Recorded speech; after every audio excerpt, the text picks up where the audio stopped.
Silakan, Pung.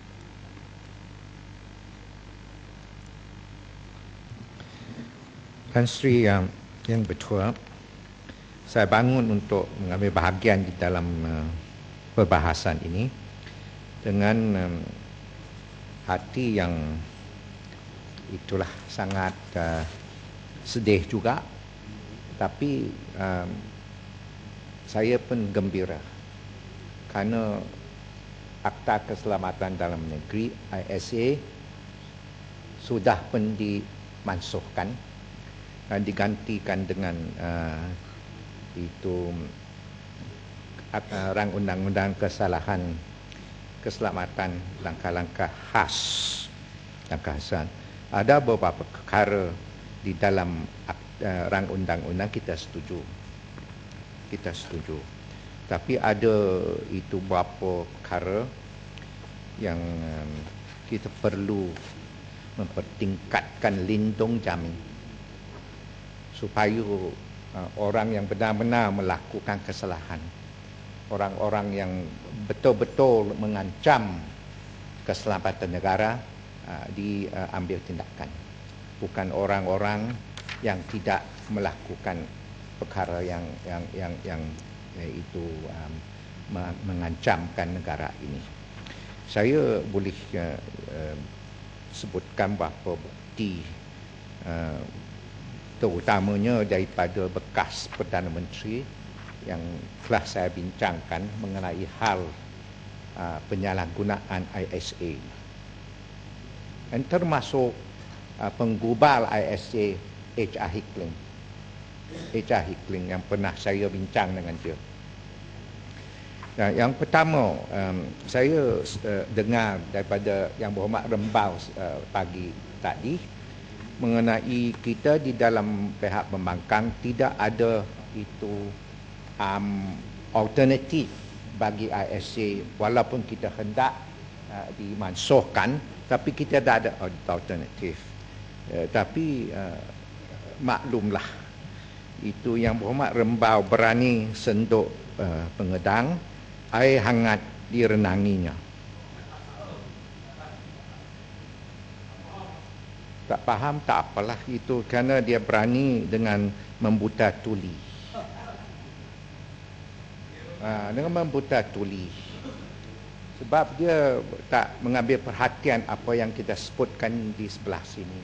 Saya berulang kali menekankan bahawa selepas kita memansuhkan ISA, kita mesti ada rang undang-undang untuk melindungkan negara ini daripada pengganas terorisme.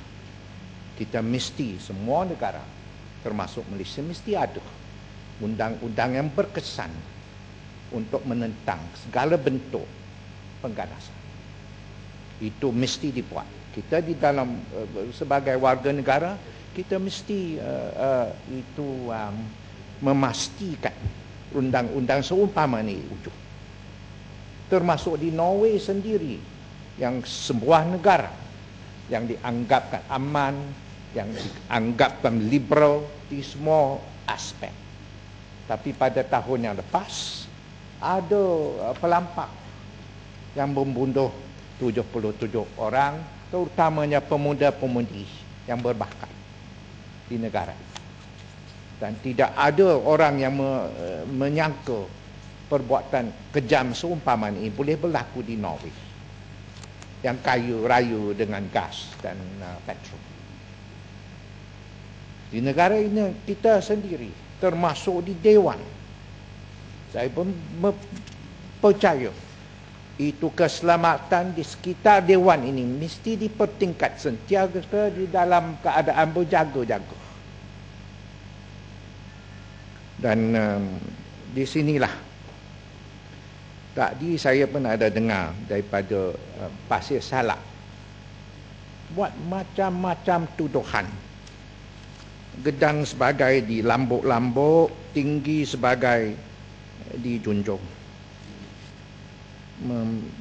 membanggakan diri kerana kelebihan yang tidak ada.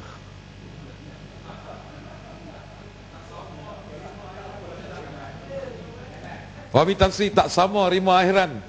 Kalau tak bunyi tak sama tu. Tapi saya bukan pakar bidalan Tan Sri.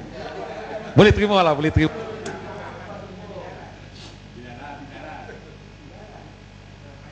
Di Yang Muhammad Arau tu, negara itu, negeri itu tu begitu kecil. Kemarau ada. Dia punya kependudukan tu di sekitar Kangar saja. Tempat yang lain tu untuk hutan dan sebagainya.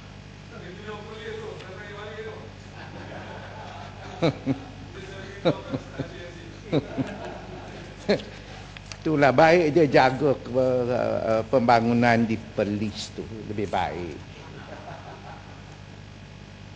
Nah, itu yang betul.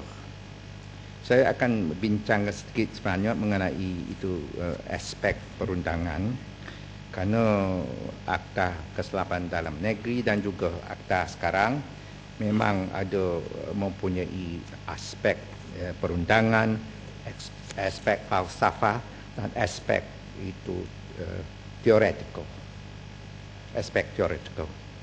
Dan di sini saya hendak menekankan bahawa pada 12 Julai 1948, kerana ancaman komunis, ada proklamasi darurat di Melaya yang diadakan oleh pihak British dan diikuti dengan peraturan darurat 17 DE. Dan pada tahun 1991 diikuti dengan BRICS Plan Operation Starvation. Dan pada 31 Julai 1957 Tan Sri yang diketua itu berhentilah pemerintahan darurat walaupun tidak dimansuhkan.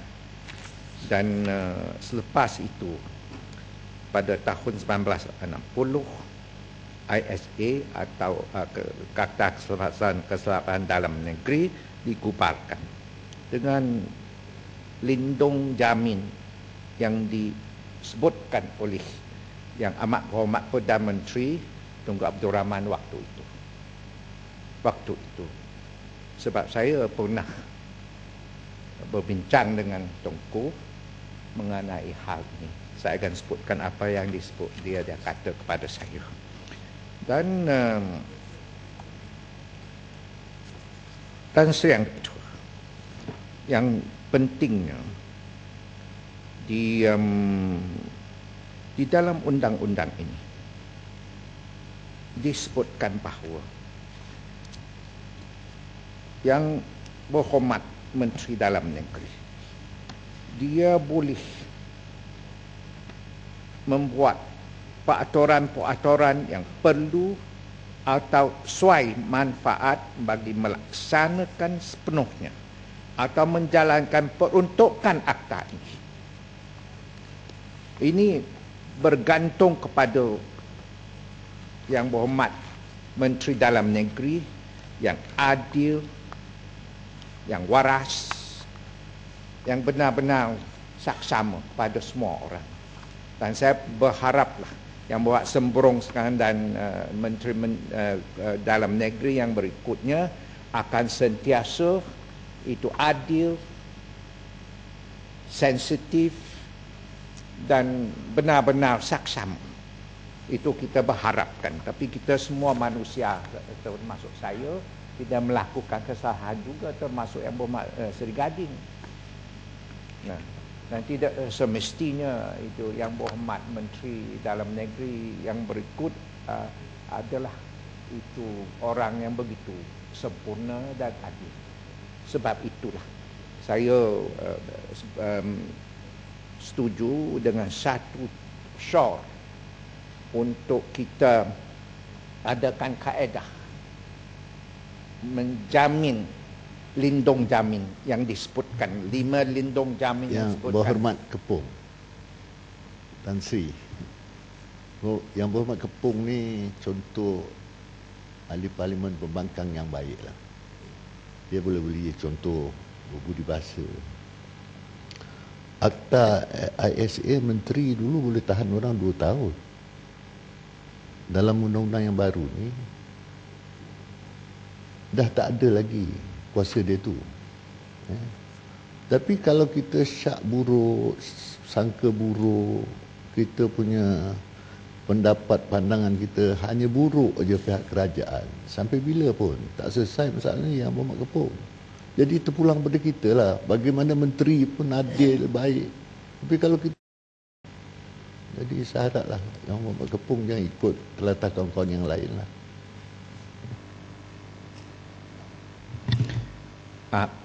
Tan Sri yang betul. Saya pun sebutkan tadi, Yang Berhormat Sembrong adalah baik. Bukan sangka tak baik. Saya memang apa yang dibuat bukan kita bantah semua. Termasuklah 2 tahun yang lepas pihak kementerian sudah membuat perundingan dengan itu majlis peguam dan sebagainya untuk menggubalkan undang-undang. Itu langkah betul. Yang Berhormat Seri Gading, itulah kita mesti fikir dengan teliti sebelum kita sebutkan sesuatu di dalam Dewan yang mulia ini, memuliakan Dewan. Datuk, apa pusing? Ya, ganggu pun tak ikut peraturan. Tuh. Dan Datuk yang betul, Tan Sri yang betul. Di sini saya sebutkan di sini kerana tu Tun Hussein, Allahyarham Tun Hussein, dia pernah menegaskan, kerana saya pernah jumpa dengan dia juga, Datuk yang betul, Tan Sri yang betul, dia sebut menegaskan sedemikian. I made every effort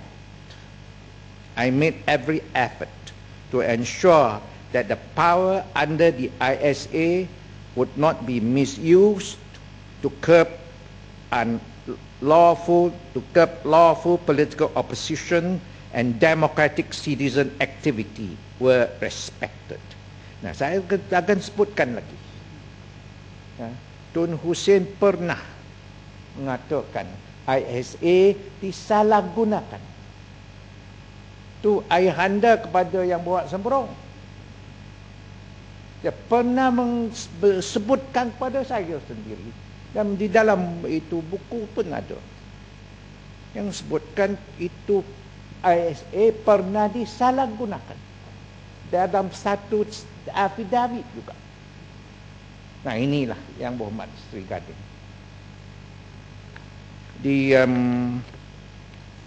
Sebab itu saya memang setuju.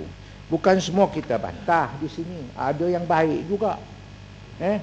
Tapi definisi penakrifan mestilah lebih tepat, persis dan jitu. Nah, mesti. Sebab itulah kalau ada jawatan kuasa khas untuk meneliti, mendalami semua ini sebelum kita luluskan.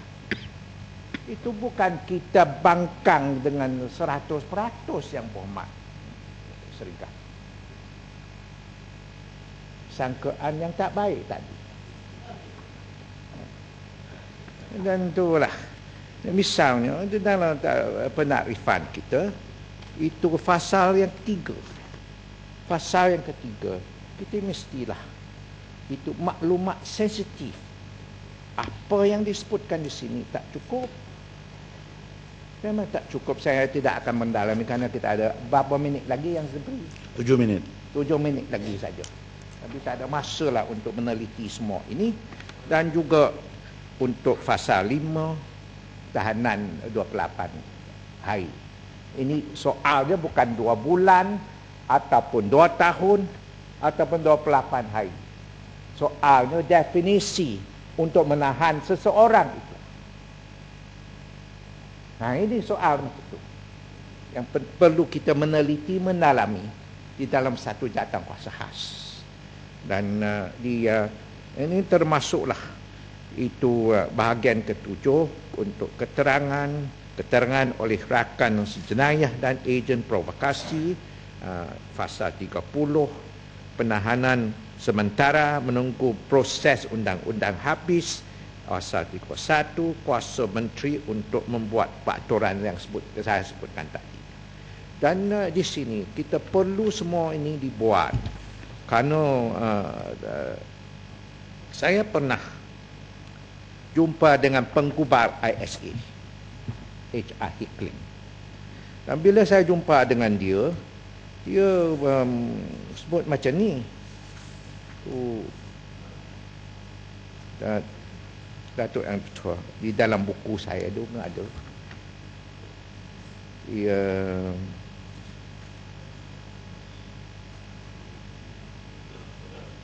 Dia kata dia sini. Ya, bila saya jumpa dengan dia, yang berhormat Menteri Padan Rengas, beliau tidak pernah masuk ke Universiti Kementing, tapi kalau itu mungkin tak ada pengalaman lah mengenai apa yang sebutkan ISA-nya. Cuma dari segi teori saja, tak ada pengalaman. Ya, cuma dia sebutkan, Hickling bagi saya tahu, oh, you have been detained. Yes. Did they give you the whole works? Dia cakap macam tu.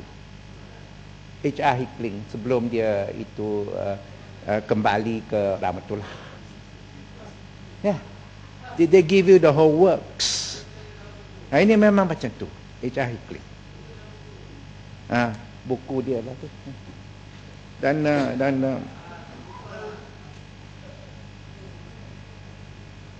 ya, Datuk Ketua, dalam 5 minit lagi itu Yang Berhormat Tan Sri Yang Ketua, di Tun Hussein sendiri ada sebutkan di dalam affidavit dia semasa itu operasi lalang. Dia kata ISA disalahgunakan di dalam affidavit. Ayah anda Yang Berhormat Sembrong. Dan di dalam itu, kita tak maulah undang-undang sekarang tu disalahgunakan lagi, walaupun ada 5 lindung jamin tak diberi oleh Yang Amat Berhormat Perdana Menteri. Sebab jaminan seumpama ni sudah pun dibuat oleh Yang Amat Berhormat Dr. itu Tunku. Dia cakap macam ni. The Tunku said that the ISA was formulated against communists and their allies to prevent and ultimately to defeat these insurgents. Tunku also said, ini macam ni. Tunku said, my cabinet colleagues and I gave a solemn promise to Parliament and the nation that the immense powers given to the government under the ISA 1960 would never be used to stifle legitimate opposition and silence lawful dissent. Ini yang disebutkan oleh yang itu Allahyarham Tunku di sini 52 tahun yang lepas. Dan 52 tahun kemudian Yang Amat Berhormat Perdana Menteri sebut dengan perkataan yang hampir sama. Jaminan, lindung jamin, tapi tak dapat ditunaikan, tak dapat dikotakan. Dan saya berharaplah semua yang lindung jamin yang disebutkan ini boleh dikotakan untuk selama-lamanya.